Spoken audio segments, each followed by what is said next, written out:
The forest whispered secrets that night, a symphony of rustling leaves and distant owl calls that seemed to warn me away from the deepening shadows.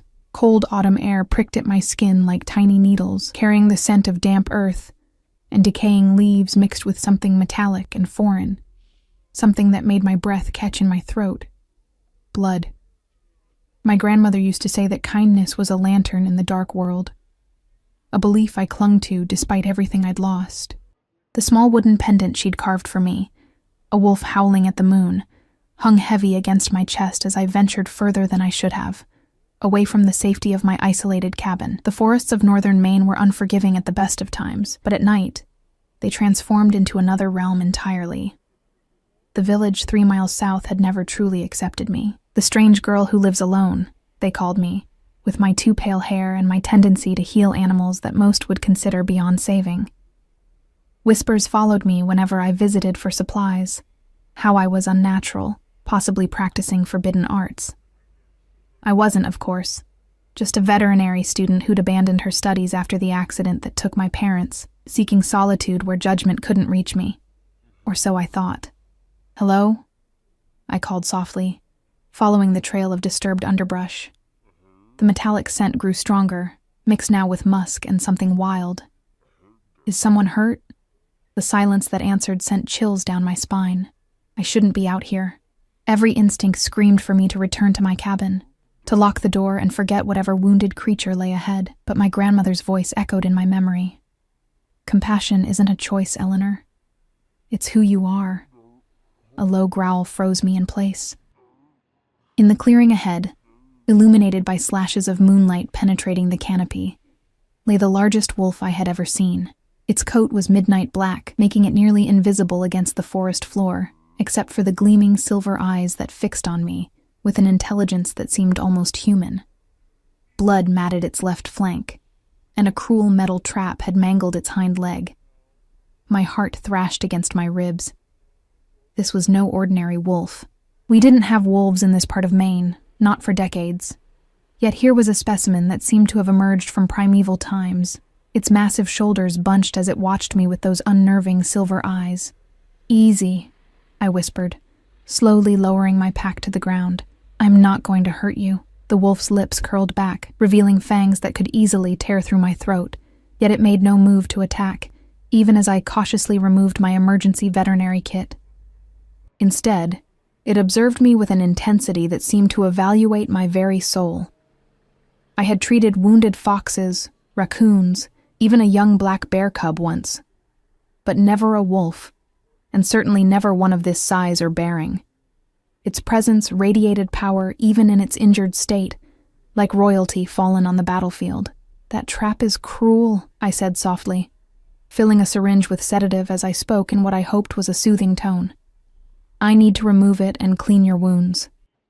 This will help with the pain." The wolf's growl deepened, vibrating through the clearing. "I know you don't trust me," I continued, inching closer with painful slowness. "I wouldn't trust me either. But I can't leave you like this." Something shifted in those silver eyes. A calculation, perhaps, or resignation. The massive head lowered slightly, not in submission, but something closer to consent. "Thank you," I whispered. And the absurdity of thanking a wild animal almost made me laugh despite the tension. Working quickly, I administered the sedative, surprised at how little I needed to use to see the wolf's muscles begin to relax. Its breathing deepened, though those silver eyes never fully closed, watching me through half-lowered lids as I examined the cruel metal trap. The design was ancient, banned decades ago, something that should be in a museum, not mutilating wildlife. As I worked to disengage its merciless teeth from the wolf's flesh, I noticed strange markings etched into the metal, symbols I didn't recognize, curving and intertwining like a language from another time. "Who would do this to you?" I murmured, finally freeing the mangled limb. "And what are you doing in these woods?" The wolf's only response was a soft exhale as I cleaned and dressed the wound. The injury was severe, but with proper care, he might avoid permanent damage. What concerned me more was getting him back to my cabin. A creature this size must weigh at least 150 pounds, maybe more. As if reading my thoughts, a strange sensation washed over me. like someone had walked over my grave, as Grandma used to say. The air itself seemed to thicken, charged with an energy I couldn't name. The wolf's eyes fully closed at last, his massive body surrendering to the sedative. I would have to make a travois, drag him back somehow before he woke. Before whatever had set that ancient trap came looking for its prey. The journey back to my cabin was grueling. Every shadow seemed to watch us, every snapping twig a harbinger of danger. By the time I managed to drag the improvised stretcher up to my porch, sweat plastered my blonde hair to my forehead despite the autumn chill. My arms trembled from exertion, and a primal fear I couldn't name lingered at the edges of my consciousness. My cabin, once my parents' vacation home, now my permanent refuge, was small but sturdy. The main room served as both kitchen and living area, with a stone fireplace dominating one wall. A narrow hallway led to my bedroom and the bathroom, while a small room off the kitchen had been converted to my makeshift veterinary space. It was here that I somehow managed to heave the massive wolf onto the examination table, grateful that I'd reinforced it after the bear cub incident. Under the bright lights, the wolf's injuries looked even worse. The trap had torn through muscle and scraped bone, and there were other wounds I hadn't noticed in the forest. Claw marks across his shoulders, as though he'd fought something with formidable weapons of its own. "What happened to you out there?" I whispered, gathering my supplies. Outside, the wind picked up, howling around the cabin's eaves. Something crashed against my porch, and I jumped, heart racing. Just a fallen branch, I told myself. Just the storm. Hours passed as I worked. Cleaning, stitching, wrapping. The wolf remained unnervingly still, save for the steady rise and fall of his massive chest. Occasionally his paws would twitch, and low rumbles would emerge from his throat. Dreaming, perhaps, of running through forests far from here. Dawn was breaking when I finally finished, washing blood from my hands in the small sink. I was exhausted, my back aching from hunching over the table for so long. The wolf would need time to heal, but I'd done everything I could for now. "You can stay until you're stronger," I told him, knowing he couldn't hear me. Though where I'll keep you, I have no idea. I'd need to construct some sort of enclosure, something that could contain a creature of his size and strength once he woke. The garden shed, perhaps, if I reinforced the door and windows. A sudden pounding at my front door sent a jolt of terror through me. No one visited me. No one. Wiping my hands dry, I crept to the window and peered through the curtain. 3 men stood on my porch, dressed in what looked like tactical gear despite the rugged wilderness setting. The one in front, tall, with a severe face and cold eyes, raised his fist to pound again. "Eleanor Thorne," he called, his voice carrying an accent I couldn't place. "We know you're in there. Open up." How did they know my name? I never used it in the village, going only by Ellie when forced to introduce myself. The leader turned to his companions, saying something I couldn't hear. One of them nodded and moved to circle around the cabin. My gaze darted to the wolf, still unconscious on my table. These men, could they be looking for him? The trap hadn't been set by accident. Someone had been hunting this wolf specifically, with those strange symbols etched into ancient metal. "Miss Thorne," the man called again, his tone hardening. "This is a matter of national security. You've taken something that doesn't belong to you." National security? What could a wolf, no matter how unusual, have to do with that? The wooden pendant seemed to burn against my skin, my grandmother's voice echoing in my mind. "Always trust your instincts, Eleanor. They know the truth before your mind can accept it." And my instincts were screaming that these men meant harm, to me and to the creature I'd saved. As if sensing my thoughts, the wolf's eyes snapped open, those silver irises locked with mine across the room, alert and aware despite the sedative that should have kept him unconscious for hours yet. A silent communication passed between us, an understanding I couldn't explain. The pounding at the door grew more insistent. "We're coming in, Miss Thorne. Stand aside." The wolf struggled to rise, muscles tensing beneath midnight fur. A low growl rumbled from his chest as he tried to stand on his injured leg, only to collapse back onto the table. "Don't," I whispered, moving quickly to his side. "You'll tear your stitches." Those silver eyes held mine, and in them I saw something impossible. Gratitude, yes, but also warning, protection, as if this injured predator was more concerned for my safety than his own. The sound of breaking glass came from the back of the cabin. The wolf's head snapped toward the noise, ears forward, body tense despite his injuries. I had seconds to decide what to do, who to trust, the authorities at my door, or the wild creature beneath my hands whose eyes held secrets I couldn't begin to fathom. My fingers found the wooden pendant at my throat, the carved wolf that had been my talisman since Grandma's passing. The decision was already made, I realized. Had been made the moment I found him in that clearing. "Hold on," I whispered to the wolf, reaching for the scalpel I'd left on the instrument tray. "We're going to get out of here." The back door splintered open, and the world as I knew it shattered with it. The moment stretched like a thread about to snap. Men shouting, boots pounding against my wooden floors, and the injured wolf struggling to stand despite his wounds. Without thinking, I grabbed my emergency bag and slung it across my body, then positioned myself between the advancing intruders and the wolf. "Step away from the animal, Miss Thorne." The leader had entered through my front door, his voice carrying the calm certainty of someone used to being obeyed. Up close, I could see the insignia on his tactical vest, a symbol I didn't recognize, like a stylized moon caught in thorny branches. "That creature is government property and highly dangerous. He's injured," I replied, gripping the scalpel tighter behind my back. My voice sounded steadier than I felt. "And since when does the government claim ownership of wild animals?" The man's expression didn't change, but something in his eyes hardened. "That is no ordinary wolf, and I believe you already suspect as much." He was right. Everything about this wolf defied explanation. His size, his intelligence, the way those silver eyes seemed to understand every word we spoke. But government property, the very concept made my skin crawl. "He needs medical attention," I insisted. "The trap nearly severed his leg." "A regrettable necessity," replied the man, taking another step forward. "The sedative you've administered should make transport easy enough. We'll take it from here." Behind him, the other two men moved to flank me, cutting off any escape route. The wolf's growl deepened, his massive body trembling with the effort to stay upright. "You set that trap," I realized aloud, anger displacing fear. "Those symbols, what were they for?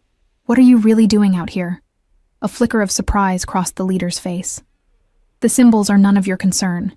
Now step aside, or we'll be forced to remove you." The threat hung in the air between us. I glanced back at the wolf, whose silver eyes held a desperate intensity. In that moment of connection, something impossible happened. A voice, deep and commanding, echoed inside my mind. "Trust me," I gasped, nearly dropping the scalpel. The wolf's gaze never wavered. "When I move, run for the trees. Don't stop. Don't look back." I must be hallucinating. Stress, exhaustion, fear. Any of those could explain hearing voices. Yet the certainty that the wolf had somehow spoken to me settled in my bones like an undeniable truth. "Miss Thorne." The leader's hand moved to his holster. Final warning. Time seemed to slow. I watched his fingers close around his weapon, watched the other men tense in anticipation. And then, chaos. The wolf launched himself from the table with a speed that defied his injuries, a black blur of fur and fury. His massive body collided with the leader, sending both crashing into the wall. The other men shouted, reaching for their weapons, but the wolf was already turning, impossibly agile despite his wounded leg. "Now! Run!" I didn't question the voice this time. Slashing wildly with the scalpel to keep the closest man at bay, I bolted for the back door, which hung splintered on its hinges. Behind me came snarls, shouts, the sound of furniture breaking. My heart hammered against my ribs as I burst out into the gray dawn light, feet finding the narrow path that led deeper into the forest. The trees enveloped me, branches clawing at my clothes, roots threatening to trip me with every step. I had no plan beyond escape, no destination except a way. The woods I thought I knew suddenly seemed vast and foreign, filled with shadows that might hide either sanctuary or doom. A gunshot cracked through the morning air, followed by another. I stumbled, terror seizing my chest. The wolf. Had they? Before I could complete the thought, something massive brushed past my legs. The wolf, running alongside me despite his injuries, his midnight coat ghosting through the underbrush. Relief flooded me, only to be quickly replaced by fresh fear as shouts echoed behind us. They were following. This way. The wolf veered left, away from the path, plunging into denser forest, where towering pines blocked most of the early light. I followed without hesitation. My lungs burning, legs growing heavier with each stride. How was he moving so fast with his injuries? How was he communicating with me? Questions whirled through my mind, unanswerable in our desperate flight. We ran until I could run no more, my legs finally buckling beneath me.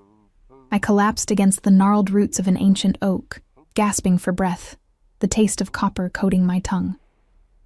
The wolf circled back, those silver eyes studying me with what seemed like concern. Rest. They've fallen behind. How? I wheezed, unable to form a complete sentence. How are you? In my head. The wolf's ears twitched forward, his head tilting slightly as if considering his answer. The connection was unexpected, but convenient. Under the circumstances, I pressed my hand against my forehead, checking for fever. This couldn't be happening. Wolves didn't talk, didn't communicate telepathically, didn't behave like this one had since the moment I found him. What are you? I finally managed. The wolf settled onto his haunches, wincing slightly as his injured leg touched the ground. That is complicated. Those men, I gestured vaguely in the direction we'd fled from. They called you government property. A rumble that might have been a laugh emanated from the wolf's chest. They would. The Silverthorn Containment Division has been hunting my kind for generations, seeking to control what they fear. Your kind? My voice rose higher than intended, and I quickly lowered it, painfully aware that we might still be pursued. There are more of you? Talking wolves? We are not merely wolves. Something in his mental voice shifted, growing more formal, almost regal. My name is Donovan Nightshade, Alpha King of the Eastern Territories, and what I am about to tell you will challenge everything you believe about your world. Eleanor Thorne. The way he said my full name sent shivers down my spine, as if he'd known it all along, not just heard it from the men at my cabin. As if he knew more about me than a stranger should. How do you know who I am? The pendant you wear. His gaze fixed on my grandmother's carved wolf. It bears the sigil of the Thorne bloodline, ancient allies to my people. It is no coincidence that you found me in those woods. I touched the pendant reflexively, remembering my grandmother's insistence that I never remove it. My grandmother carved this. It's just a trinket. Is that what she told you? The wolf, Donovan, shifted his weight, grimacing as he stretched his injured leg. Look closer at the markings on the back. With trembling fingers, I turned the pendant over. In the growing daylight, I could see tiny symbols etched into the wood. Symbols I'd always assumed were my grandmother's artistic flourishes. But now, after seeing the markings on that trap, they seemed suddenly, frighteningly familiar. Who was she? Who am I? My voice cracked on the question. Before he could answer, a distant sound caught our attention. Voices, faint but approaching. Donovan rose immediately, his body tense. We've lingered too long. Can you continue? I nodded, pushing myself up on shaking legs. Where are we going? To my people. There's a sanctuary about 7 miles northeast, hidden from human eyes, 7 miles through dense forest, with injured wolf and mysterious government agents in pursuit. The impossibility of our situation threatened to overwhelm me. Stay close, Donovan instructed, setting off at a pace I could manage. And Eleanor, what I'm about to ask will sound strange, but it's vital. That pendant, has it ever felt warm to you? Vibrated? Shown you visions? The question stopped me mid-stride. Those strange dreams I'd had since childhood.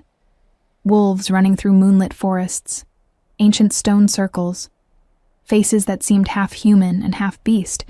I'd always dismissed them as an overactive imagination, but the way Donovan asked, sometimes, I admitted, hurrying to catch up. I see things, dreams. I thought. A satisfaction emanated from him, not dreams, though his pace never slowed. Memories. The pendant is more than protection, it's a conduit. The Thorn women have always been seers for my kind. Seers. The word tasted foreign on my tongue. Like fortune tellers? His mental laugh rippled through my mind. Far more than that. Without the thorns, my people would have been extinct centuries ago.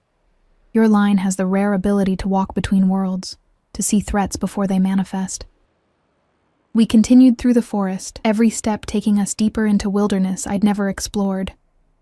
The terrain grew rougher, dotted with massive boulders and steep ravines. Twice we had to backtrack to avoid impassable terrain, and all the while, the sounds of pursuit ebbed and flowed behind us like a malevolent tide. My mind reeled with questions, each more impossible than the last. If what Donovan said was true, if my grandmother had been some sort of mystical seer for a race of intelligent wolves, why had she never told me? Why let me believe I was ordinary? Just a lonely girl with strange dreams. As if sensing my thoughts, Donovan paused at the crest of a small rise. She was protecting you.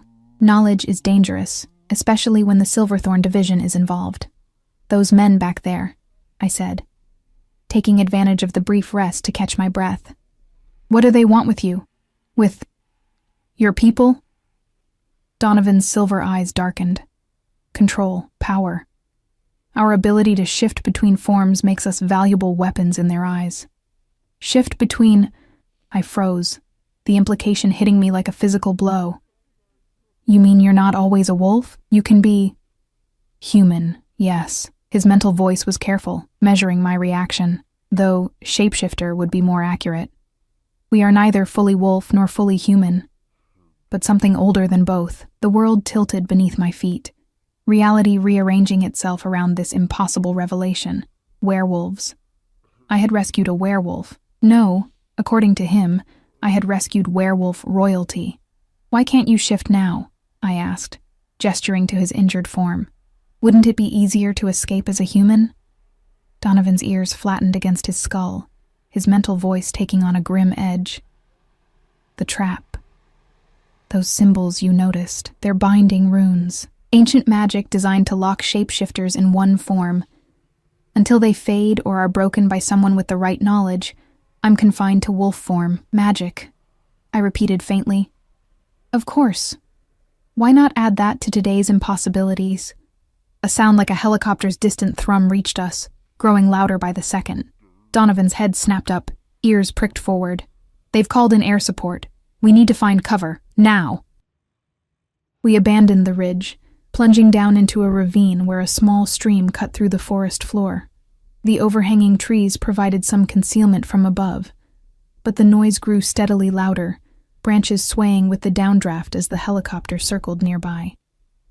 They're going to find us, I gasped, ducking beneath a low-hanging pine bough. We can't outrun a helicopter. We don't need to outrun it. Donovan nudged me toward a tangle of fallen trees and exposed roots. We just need to reach the boundary. What boundary? Between your world and ours. Before I could ask what he meant, the helicopter sound abruptly intensified. Through gaps in the canopy, I caught glimpses of its black shape hovering directly above us, leaves and debris swirling in its artificial wind. There. Donovan indicated the shadowy space beneath the largest fallen tree, where tangled roots created a natural archway. Quickly. I hesitated only a moment before crawling into the space, Donovan following close behind. The earth here felt different somehow, vibrating with a subtle energy that made the hairs on my arms stand on end. The helicopter noise faded slightly, as if heard through water. What is this place? I whispered, though I wasn't sure why I bothered to speak aloud when he could hear my thoughts. The veil is thin here, came his reply. Hold the pendant and think of safety. Think of sanctuary. The wooden wolf seemed to pulse against my palm as I clutched it, warm and alive. The vibrations spread up my arm, resonating with something deep inside me that I hadn't known existed until this moment. The world around us blurred, colors shifting, sounds distorting. Donovan's silver eyes were the only constant in the swirling chaos, fixed on mine with fierce intensity. Don't let go, Eleanor. Whatever happens, don't let go. The ground beneath us seemed to dissolve, reality folding like paper as the boundary between worlds thinned to nothing, and then we were falling, but not falling. The sensation defied description, like being unmade and remade in the same breath, my body simultaneously everywhere and nowhere. Colors swirled around us, sounds echoed from impossible distances, and through it all, Donovan's silver eyes remained locked with mine, anchoring me to sanity. "Hold on," his voice echoed in my mind, stronger now, as if the boundary crossing had strengthened our connection. The first transition is always the most disorienting. The wooden pendant burned against my palm, no longer merely warm but blazing with energy. Symbols etched into its surface glowed with golden light that seemed to seep into my skin, flowing through my veins like liquid sunshine. A distant part of me wondered if I should be terrified, but all I felt was a strange sense of homecoming, as if pieces of myself I hadn't known were missing had suddenly clicked into place. Then, with a jolt that knocked the breath from my lungs, we landed. Soft earth cushioned our fall, the scent of pine and something sweeter, moonflowers, my mind supplied, though I'd never encountered them before, filling my nostrils. I lay still for several heartbeats, afraid to open my eyes, afraid of what I might see. "You can look now, Eleanor," Donovan said, his voice no longer in my mind but in my ears. Deeper, richer, and undeniably human. I opened my eyes to a world transformed. We lay in a small clearing surrounded by ancient pines that stretched impossibly tall, their upper branches disappearing into mist. The ground beneath us was carpeted with moss and tiny white flowers that glowed with faint bioluminescence. But it was the sky that made me gasp, swirling with colors I had no names for, stars that pulsed like heartbeats, and 2 moons, one silver, one gold, hanging side by side where only one should be. "Where are we?" I whispered, struggling to sit up. "What happened to—" The words died in my throat as I turned to find not a wolf beside me, but a man. He knelt on one knee, watching me with those same silver eyes that had captured me in the forest. His face was all sharp angles and regal planes, framed by midnight hair that fell to broad shoulders. Despite his beauty, and he was beautiful, in a severe, dangerous way, what struck me most was his expression, a mixture of pain, relief, and something I couldn't quite name. "The binding runes," I managed, gesturing weakly to his now human form. "They've broken? The rules of your world don't fully apply here," he replied, his voice carrying the same commanding presence that had filled my mind earlier. He was dressed in what appeared to be leather armor, intricate silver symbols etched across the chest piece, symbols that matched those on my pendant. A royal blue cloak draped over one shoulder, clasped with a silver wolf's head brooch. Despite the formal attire, I couldn't help but notice he was barefoot, and a bandage wrapped around his left leg where the trap had caught him. "Crossing the boundary weakens their power," he continued, rising carefully to his feet and offering me his hand. "Though I'm not fully healed, I can at least shift forms now." I hesitated before taking his offered hand, suddenly, acutely aware of my disheveled appearance. Clothes dirty and torn from our flight through the forest, blonde hair tangled with leaves and twigs. His grip was warm and solid as he helped me stand, steadying me when my legs threatened to buckle. "Are we safe here?" I asked, looking around the ethereal clearing. "From those men, the Silverthorn division," a shadow crossed Donovan's face. "Temporarily. The boundary keeps most humans out, but those with the right tools can breach it. We should reach the haven before nightfall." "Haven?" "My people's sanctuary." He gestured toward a barely visible path leading deeper into the strange forest. "Can you walk? Your first crossing can leave you weak." As if his words had summoned it, a wave of dizziness washed over me. I swayed on my feet, and Donovan's arm immediately circled my waist, supporting me with surprising gentleness for one who radiated such power. "I'm okay," I insisted, though the world still tilted alarmingly.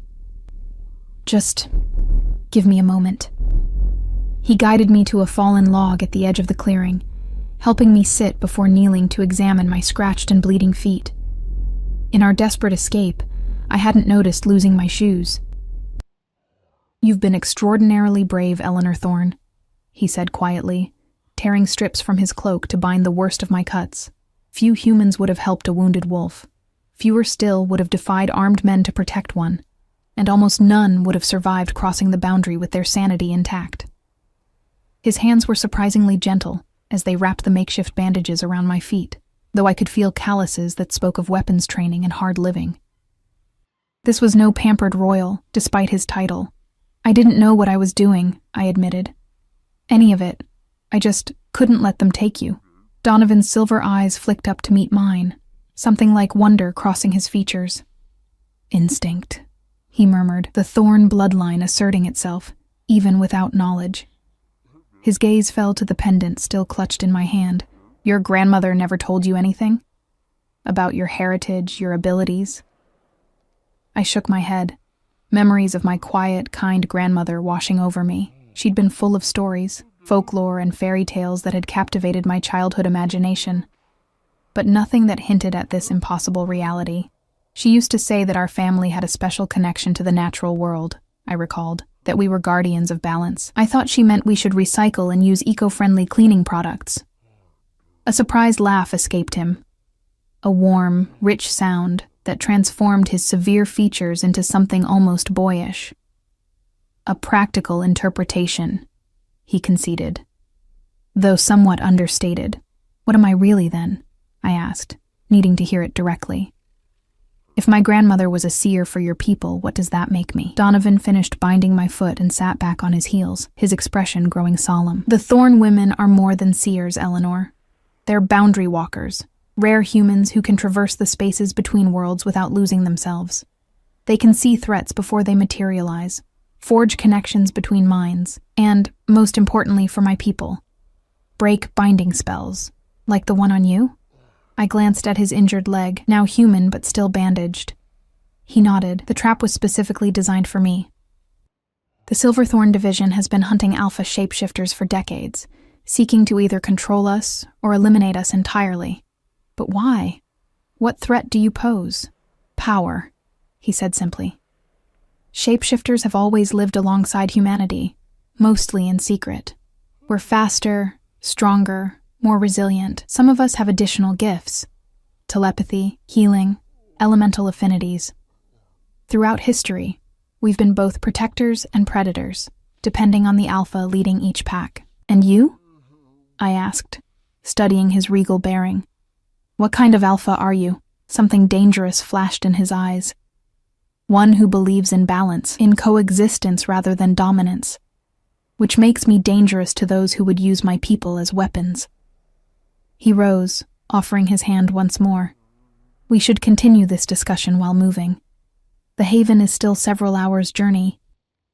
As we walked, Donovan explained more about this realm, the Between, he called it, a place existing in the overlap of human world and shapeshifter territory. Neither fully physical nor entirely spiritual, it served as both buffer and bridge between realities. Only those with Thorne blood or shapeshifter heritage could navigate it safely.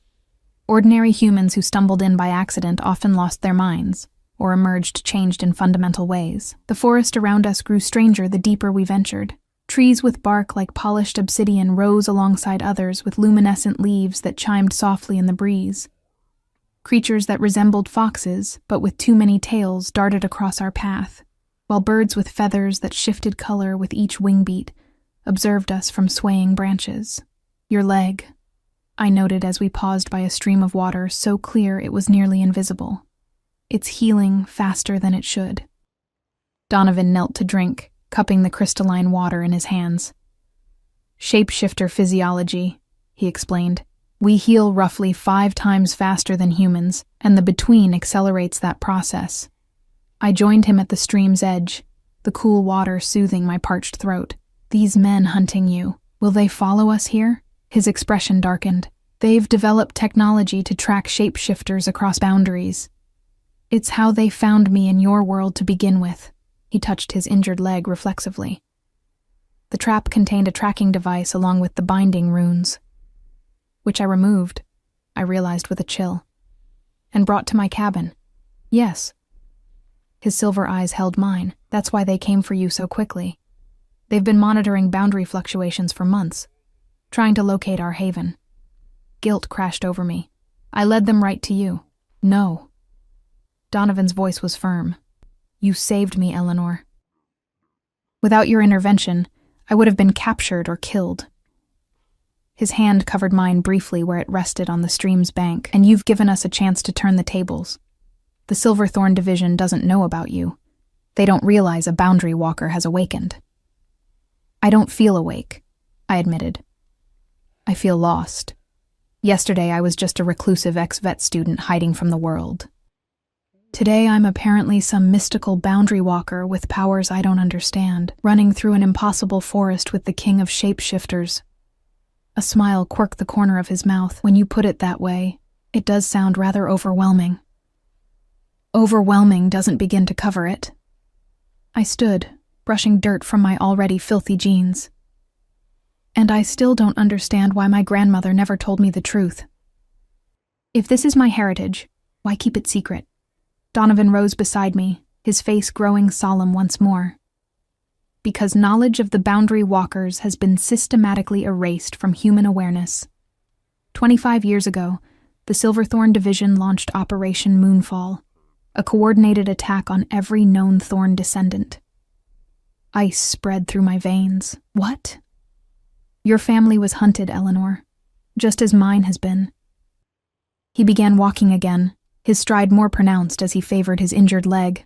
From what we pieced together afterward, your grandmother managed to escape with your mother, changing your family name and going into hiding. They were among the very few survivors.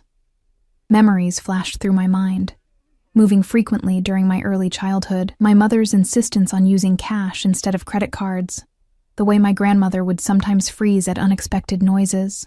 I had attributed it all to eccentricity or anxiety, never imagining a darker reason. My parents died in a car accident when I was 19, I said, hurrying to keep pace with Donovan's longer strides. At least that's what I was told. Was it? I don't know, he admitted. But it would fit the pattern. The division is nothing if not patient. They've waited decades to find the last of the boundary walkers. We walked in silence for a while, each lost in our own thoughts. The forest around us gradually transformed, the trees growing more orderly, the path more defined. Occasionally I caught glimpses of structures in the distance, stone archways or wooden platforms high among the branches, though no other people. We're nearing the outer boundaries of Haven territory, Donovan explained, as the path widened into a proper road paved with iridescent stones. You'll start to see sentries soon. As if summoned by his words, a figure materialized from the shadows ahead. A woman with copper-colored hair and amber eyes that gleamed with preternatural sharpness. She wore leather armor similar to Donovan's, though without the royal insignia, and a bow was strapped across her back. At the sight of us, her eyes widened, and she immediately dropped to one knee. "My king," she said, her voice steady despite her obvious shock. "We feared you lost when you didn't return from your scouting mission. Rise, Sarah," Donovan commanded gently. "As you can see, I encountered complications." The woman, Sarah, rose gracefully, her gaze sweeping over me with undisguised curiosity and something less friendly. "A human? Here?" Her nostrils flared slightly. "Her scent is unusual." "Eleanor Thorne is under my protection," Donovan said, his tone leaving no room for argument. "Alert the council that I've returned and bring Elias to the healing chambers immediately." "Thorne?" Sarah's amber eyes widened further, her hostility instantly replaced with awe. "A boundary walker? But they were all—" "Not all, apparently," Donovan cut her off. "Now go, and send additional patrols to the eastern crossing. The division breached the outer boundary and may attempt to follow us." Sarah bowed deeply, first to Donovan and then, to my surprise, to me. Without another word, she turned and sprinted down the path with inhuman speed, disappearing into the strange forest. "That will set tongues wagging," Donovan remarked dryly. "The Alpha King returns injured and accompanied by a legendary boundary walker. The Haven hasn't seen such excitement in decades. She seemed afraid when you mentioned the division," I noted as we resumed walking, the path now sloping gently upward. With good reason. 2 years ago, they breached our secondary sanctuary in the Western Territories. 37 of my people were captured, including children. His voice remained steady, but I could feel the rage simmering beneath his controlled exterior. We never found them. I'm sorry, I said softly, the inadequacy of the words burning in my throat. Donovan's silver eyes met mine. That is why your appearance now, when our situation grows most dire, seems like more than coincidence. The thorns have always emerged when the balance tips too far toward darkness. The weight of expectation in his words made my chest tighten. I don't know how to be what you need, I confessed. I don't know how to access these abilities you say I have. Yet you freed me from a binding trap, communicated telepathically, and crossed the boundary without training. He countered. Your blood remembers what your mind does not yet know. Before I could respond, we crested the hill, and I stopped short, breath catching at the sight before us. Haven. Haven wasn't a village or a town or even a city. It was something out of ancient myth. A place that shouldn't exist outside of dreams. Massive trees, larger than redwoods and glowing with inner light, had been shaped into living architecture. Spiraling staircases, arching bridges, and dwellings that seemed to grow organically from the branches.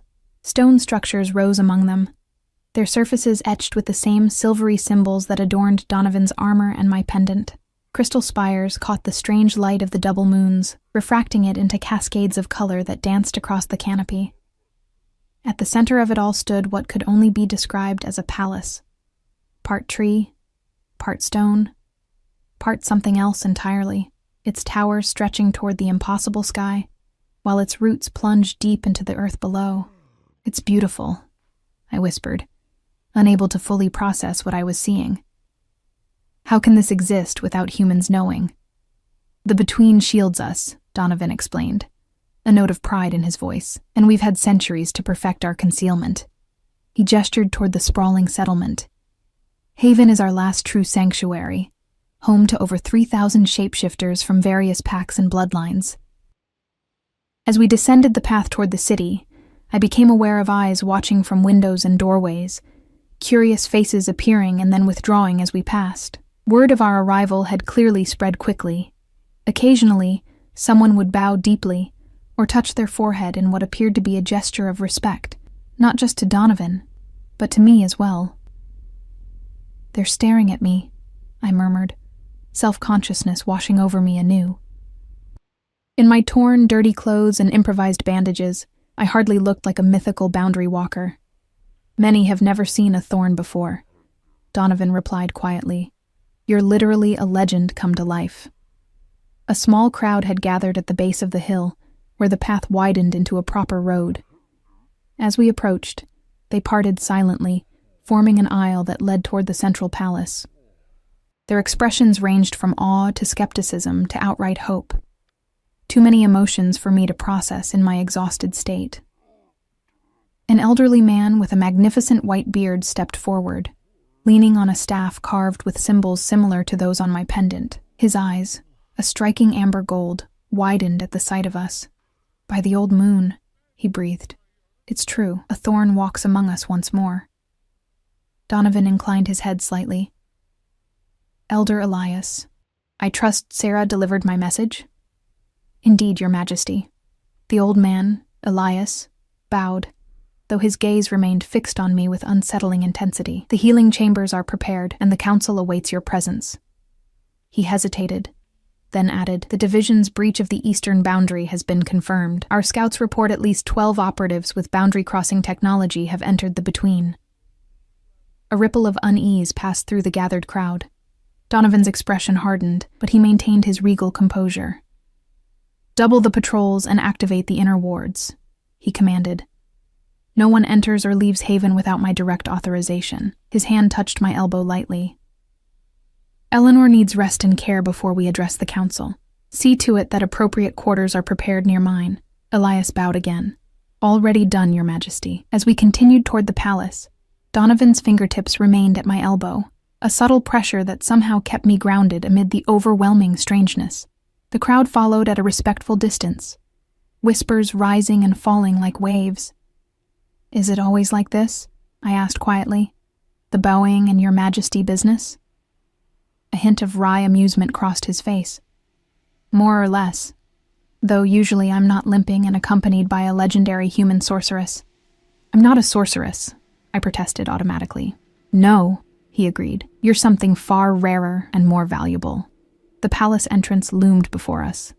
Massive doors of living wood that seemed to breathe, their surfaces carved with scenes of wolves running beneath a full moon. They swung open at our approach, revealing a soaring atrium where sunlight filtered through crystal skylights, illuminating mosaics of multicolored stone on the floors. Servants, or what I assumed were servants, given their simpler clothing, appeared immediately, bowing deeply before leading us through a maze of corridors. The interior of the palace was an organic blend of natural elements and refined craftsmanship. Living wood grew alongside polished stone, while water features burbled softly in corner alcoves. We were shown to what Donovan informed me was the healing wing, a circular chamber with a domed ceiling painted to resemble the night sky. Several low beds lined the walls, but the room was otherwise empty, save for a central pool of steaming water that filled the air with herbal scents. Our healers will attend you shortly, said the young woman who had guided us, bowing once more before withdrawing. As soon as we were alone, Donovan's formal demeanor slipped slightly. He sank onto the edge of one of the beds, grimacing as he stretched his injured leg. You should have mentioned you were in pain, I said, crossing to his side. The veterinarian in me automatically reached for his bandaged leg, then hesitated. May I? He nodded, watching intently as I knelt to examine the wrappings. Your concern is unexpected. I treated you when you were a wolf, I reminded him, carefully unwinding the strips of cloth. Why would I stop caring just because you've changed shape? Most humans would find the concept unsettling at best. I shrugged, focusing on the wound beneath the bandages. Most humans haven't had the day I've had. After everything else, your ability to switch between forms seems almost reasonable. The injury looked better than I'd expected. The deep lacerations from the trap had already begun to close, new skin forming at the edges. Still, there was inflammation, and what looked like dark veins spreading outward from the wound site. This isn't healing like it should, I observed, gently probing the area, even accounting for your accelerated recovery. The binding runes, Donovan explained, his voice tight with suppressed pain. Their effects linger, slowing the healing process and preventing a full shift. I frowned, remembering the symbols etched into the trap.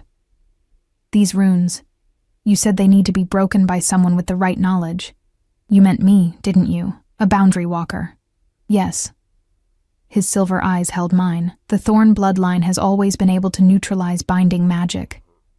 It's one of the reasons the division hunted your family so aggressively. But I don't know how, I admitted, frustration building. Everyone keeps talking about these abilities I supposedly have, but no one's telling me how to use them. It is not something that can be taught through instruction alone, came a new voice from the doorway. The Thorn gifts awaken through necessity and intention. Elder Elias entered, accompanied by a younger woman carrying a tray of supplies. Unlike the elder's formal robes, she wore a simple tunic and trousers, her dark hair braided tightly away from her face. Elder, Donovan acknowledged with a nod. This is Eleanor Thorn. Eleanor, Elder Elias is our most knowledgeable historian and a former advisor to my father. Elias approached, his amber eyes still studying me with that unnerving intensity. I have waited a very long time to meet a Thorn, he said, his voice carrying the weight of decades. We had feared your line extinct. So I've been told, I replied, suddenly self-conscious about kneeling at Donovan's feet. I rose quickly, wiping my hands on my dirty jeans. Though I still don't understand why my grandmother kept all of this from me. Protection through ignorance, Elias said, gesturing for the young woman to set her tray beside Donovan's bed. If you did not know what you were, your abilities would remain dormant, making you harder for the division to track. And now? Now you have awakened, at least partially. Elias nodded toward my pendant. The crossing triggered your latent gifts, though they remain largely untapped. The young woman, a healer I presumed, began examining Donovan's wound with practiced efficiency. Her hands moved over the injury, a faint blue light emanating from her fingertips. "Binding residue," she reported, glancing at Elias. "Deep in the tissue. I can treat the physical damage, but the magical constraint remains." Elias turned to me. "This is where you come in, young Thorn. Only you can break the binding completely." "But how?" I asked, frustration leaking into my voice. "Everyone keeps saying I have these abilities, but no one will tell me how to use them. Because it is not about technique," Elias replied patiently. "It is about intention and connection. The Thorns do not cast spells or recite incantations. Their power comes from within, from their unique relationship to the boundaries between worlds. That's not helpful," I muttered. Donovan's low chuckle surprised me. "She has a point, Elder. Perhaps something more concrete would be beneficial." Elias sighed, stroking his beard. "Very well. The pendant, child. It is not merely a trinket, but a focus. It has been imbued with the essence of your bloodline's gifts. Hold it, and place your other hand over the king's wound. Then close your eyes and visualize the binding. See it as chains or ropes or whatever form makes sense to you, and will it to break." It sounded absurdly simple, like something from a children's fantasy novel. But I'd already crossed between worlds and communicated telepathically with a shapeshifter king. Was this really any stranger? I knelt beside Donovan once more, the healer moving aside to give me room. The wooden pendant felt warm against my palm as I clutched it, my other hand hovering tentatively over Donovan's injured leg. "May I?" I asked again, suddenly aware of how intimate this felt. His silver eyes had darkened to the color of storm clouds. "Please." My hand settled gently on his skin, which felt fever-hot to the touch. I closed my eyes as Elias had instructed, feeling slightly foolish. "Visualize the binding," he'd said. But what did magical bindings look like? I tried to empty my mind, focusing only on the sensation of Donovan's skin beneath my palm and the warm pulse of the pendant in my other hand. Gradually, a strange awareness blossomed inside me, almost like gaining a new sense. I could feel something winding through Donovan's wound, dark and constricting, like smoky tendrils wrapping around his very essence. The binding runes, they pulsed with malevolent purpose, seeking to contain, to control, to diminish. Anger rose in me at the violation they represented, not just against Donovan, but against the natural order itself. These bindings were wrong, an abomination that twisted the balance between worlds. Without conscious thought, I pushed against them with my mind, with my will, with something deeper that I couldn't name. The pendant grew hotter in my hand, its energy flowing through me and into Donovan. The bindings resisted, tightening briefly before beginning to unravel beneath my mental assault. "Break," I commanded silently. "You have no power here." A sudden snap resonated through my consciousness, like a guitar string breaking under too much tension. The dark tendrils dissolved, evaporating into nothing, and a rush of energy surged through me. Wild, ancient, and free. I gasped, eyes flying open as I toppled backward. Donovan caught me before I hit the floor, his strong arms steadying me. His eyes had shifted, still silver, but with vertical pupils like a wolf's, glowing with inner light. "You did it," he murmured, wonder in his voice. "The binding is broken." A wave of exhaustion crashed over me, my limbs suddenly leaden. "Is that supposed to make me feel like I've run a marathon?" "Your gifts are like muscles," Elias explained, helping me onto one of the nearby beds. "Unused until now, they strain with sudden exertion. Rest will restore you." The healer had returned to Donovan's side, examining the wound with renewed interest. "The binding is indeed gone," she confirmed. "The healing can proceed normally now." She glanced at me with newfound respect. That was impressive for one untrained.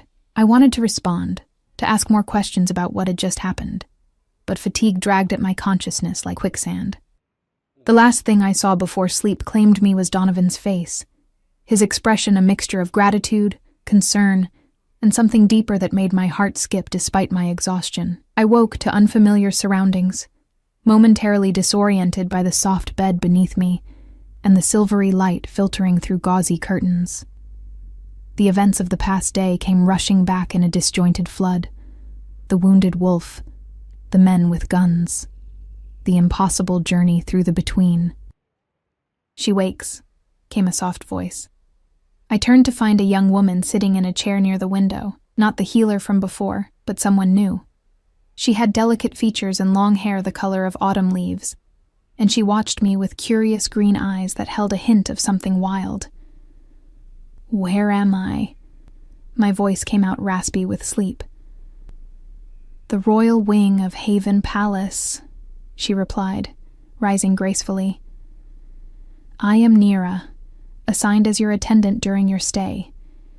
She moved to a small table and poured water from a crystal pitcher into a matching cup. "You've slept nearly a full day." The king was concerned.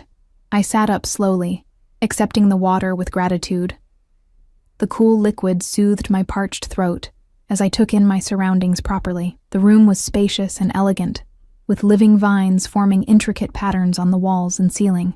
A balcony beyond the gauzy curtains overlooked what appeared to be a central courtyard far below. "These aren't the clothes I was wearing," I noted, looking down at the simple but beautiful shift dress of soft green fabric that had replaced my filthy jeans and sweater. Nira nodded. "Your things were damaged beyond repair. I hope the new garments are satisfactory. We had to estimate your size." "They're lovely," I assured her, swinging my legs over the edge of the bed. My feet, I noticed, had been properly bandaged, the cuts and scrapes from our escape through the forest treated while I slept. "Where is Donovan? I mean, His Majesty." A hint of a smile touched Nira's lips at my correction. "The king is in council session. He left instructions to bring you to him when you woke, if you felt strong enough." The thought of facing a formal council of shapeshifters made my stomach clench with anxiety, but I nodded anyway. I'd like to clean up first, if possible. "Of course." Nira gestured toward an adjoining room. "The bathing chamber is prepared, and fresh clothes await you there. Take your time. I'll wait to escort you when you're ready." The bathing chamber turned out to be a luxurious space, centered around a sunken pool, filled with steaming, fragrant water. Under normal circumstances, I might have lingered, savoring the first real bath after days of quick showers in my cabin's tiny bathroom. But urgency pressed at the edges of my consciousness. The Silverthorn Division was in the between, hunting for Haven, and somehow I was expected to help stop them. I bathed quickly and dressed in the clothes provided, fitted leggings of supple leather, a loose tunic of the same soft green as the shift, and surprisingly comfortable boots that laced up to my calves. My grandmother's pendant remained, the wooden wolf now hanging from a new silver chain. When I emerged, Nira nodded approvingly. "The council awaits," she said, moving toward the door. "Are you prepared?" "No," I thought. "I'm not prepared at all," but I squared my shoulders and nodded anyway. As I'll ever be. The council chamber occupied the heart of the palace, a circular room whose domed ceiling opened to the sky above. 12 massive chairs carved from living wood formed a semicircle on a raised dais, each adorned with symbols representing different packs or territories.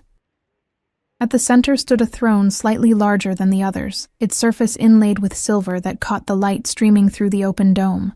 Nira led me through tall doors that swung open at our approach, announcing in a clear voice, "Eleanor Thorne, Boundary Walker." The title still felt foreign, an ill-fitting garment meant for someone else. Yet, as every head in the chamber turned toward me, I straightened my spine and lifted my chin, channeling a confidence I didn't feel. Donovan sat upon the central throne, his appearance dramatically transformed from the injured warrior I'd last seen. He wore formal attire, a midnight blue tunic embroidered with silver, black leggings, and a cloak that seemed woven from shadows themselves. A simple silver circlet rested on his brow, the only concession to his royal status. His leg, I noted with relief, showed no sign of the previous injury as he rose to greet me. "The council recognizes Eleanor Thorne," he announced, his deep voice carrying authority that silenced the murmurs that had broken out at my entrance. Last descendant of the Thorne bloodline and awakened boundary walker, I approached the dais, suddenly conscious of my plain attire compared to the formal robes and armor worn by the council members. Their expressions ranged from open curiosity to thinly veiled suspicion. Elder Elias occupied one of the chairs, offering me an encouraging nod. "Thank you for joining us," Donovan continued, gesturing to a smaller chair that had been placed near his throne. "Please, be seated." As I took the offered seat, I became aware of a tension in the room that went beyond my presence. The council members exchanged glances loaded with unspoken meaning, and a man with steel-gray hair and a scarred face leaned forward in his chair. "With respect, Your Majesty," he said, his voice gravelly and harsh. "We were discussing the division's incursion before the humans' arrival. The matter grows more urgent by the hour." "Commander Revik?" Donovan acknowledged, his tone cooling slightly. "Miss Thorne's insights are precisely what we need in this discussion. She has first-hand experience with the division's new tactics and technology." "If I may," I interjected, surprising myself with my boldness, "what exactly is the situation? How close are they to finding Haven?" A murmur rippled through the council at my direct question. Elder Elias cleared his throat. "Our scouts report 12 division operatives have breached the outer boundary," he explained. "They carry devices that allow them to track shapeshifter energy signatures across the between. We've managed to confuse their instruments with decoy signals, but it's only a matter of time before they triangulate Haven's location." "And when they do," added a regal woman with silver streaks in her dark hair, "they'll call in reinforcements. The division has been building toward this moment for decades, the discovery of our last sanctuary. Can't you just fight them off?" I asked. 12 men against an entire city of shapeshifters seems like poor odds for them." Commander Revik's harsh laugh held no humor. "These aren't ordinary men with ordinary weapons, girl. They carry binding technology that can lock dozens of our kind into wolf form simultaneously. And their rifles fire silver-infused ammunition that prevents our regenerative abilities from working. The real danger," Donovan added quietly, "is that they'll report Haven's coordinates back to their superiors before we can stop them. We estimate they have at least 3 communication devices that can transmit across boundaries." Understanding dawned.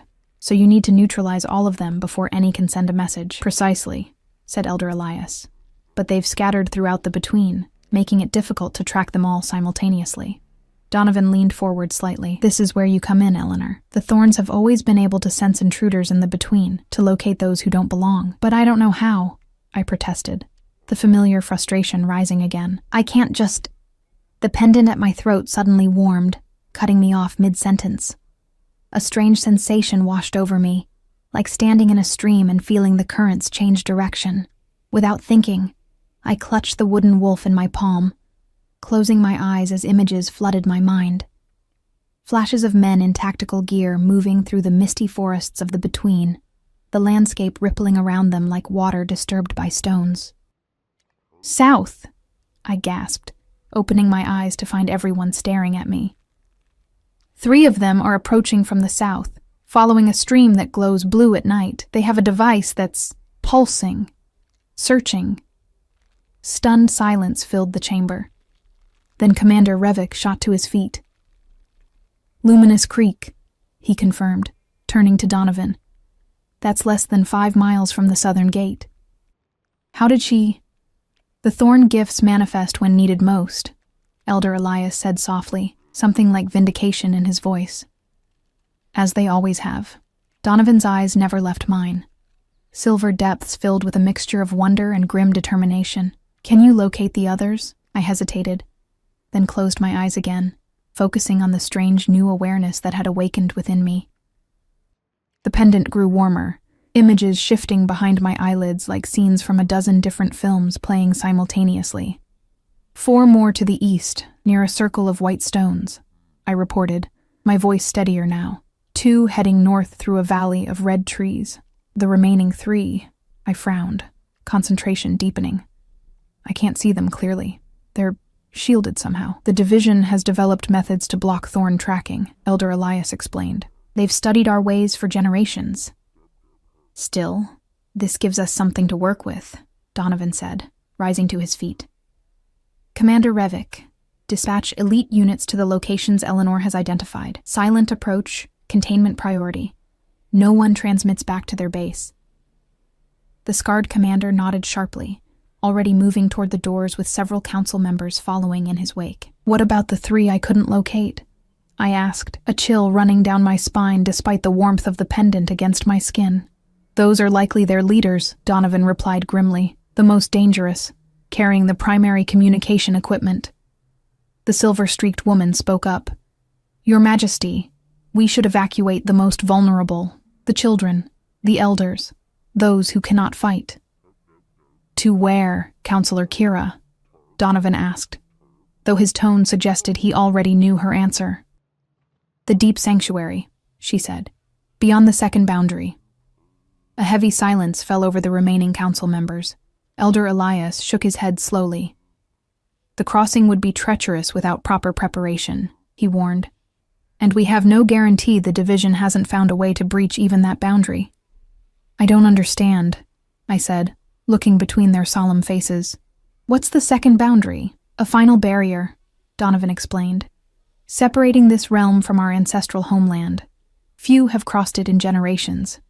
The passage requires significant power and carries great risk, but it might be our only option if Haven falls, Counselor Kira insisted, and with a boundary walker to guide the crossing. Her meaningful glance in my direction made her implication clear. The weight of expectation pressed down on me like a physical force. These people were looking to me, a woman who'd only learned of their existence yesterday, to potentially save their entire civilization. I need air, I said abruptly, rising from my chair. Excuse me.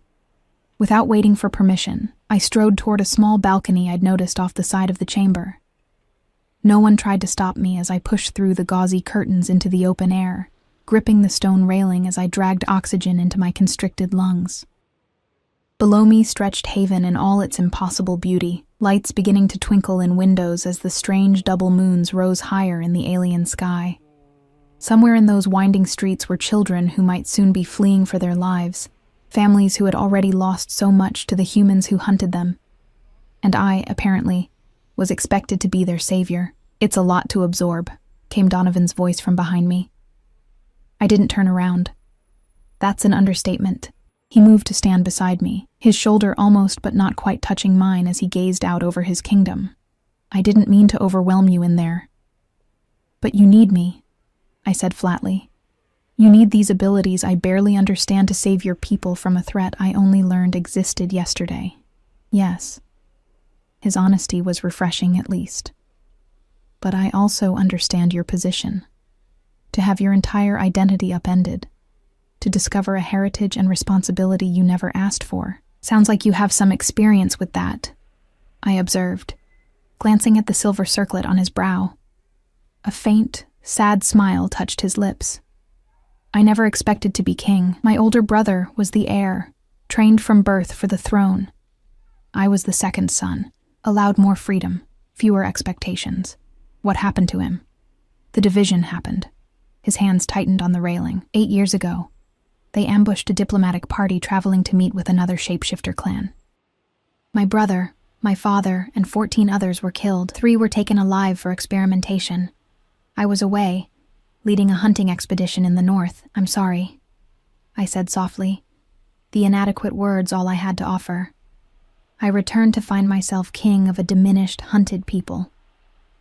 His silver eyes met mine, filled with a pain that echoed the loneliness I'd carried since my parents' death. So yes, I understand something of having unwanted responsibility thrust upon you. The connection between us deepened in that moment. 2 people carrying burdens they hadn't chosen, trying to protect what remained of their heritage. Without thinking, I reached out, my hand covering his on the railing. I want to help, I told him, the truth of the words surprising even me. I just don't know if I can be what your people need. His fingers turned upward, intertwining with mine in a gesture that felt both casual and profound. You already are, Eleanor. You broke a binding spell without training. You located division agents that our best trackers couldn't find.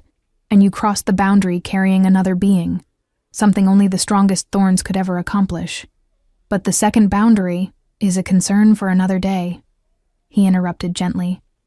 Right now, we focus on the immediate threat. A commotion from the council chamber drew our attention. Commander Rivik had returned, his expression grim as he strode toward us. The southern team has engaged the division agents, he reported without preamble. 2 neutralized, but the 3rd activated some sort of device before we could stop him. Donovan's posture stiffened. What kind of device? Unknown, Your Majesty, but it emitted a pulse that our sensitives could detect across the between. Whatever it wasn't a standard communication. A beacon, I realized, the pendant warming against my skin once more. I can feel it. It's calling to the others, drawing them together. Revik's eyes narrowed at my words, but he nodded sharply. The Eastern team reports their targets have changed direction, moving with purpose now. They're converging, Donovan said grimly, gathering their forces for a coordinated strike. He turned to Revik. Sound the alarm. All civilians to the inner sanctum, all warriors to defensive positions. As Revik hurried to obey, Donovan's hand tightened around mine. Eleanor, I need you to go with Elder Elias. If Haven falls, someone must guide our people to the second boundary. But I want to help fight, I protested. You are the last boundary walker, he said, his voice gentle but firm. If the division captures you, they gain control of both our worlds. I cannot allow that. Before I could argue further, the air around us seemed to vibrate, a deep thrumming sensation that set my teeth on edge. The pendant at my throat flared hot enough to burn, and I gasped as visions flooded my mind. Dark figures converging, carrying objects that pulsed with malevolent energy. They're here, I whispered, terror and certainty mingling in my voice. All of them. They've breached the outer defenses. As if confirming my words, a distant explosion shattered the peaceful evening. Orange flames blossoming at Haven's southern edge.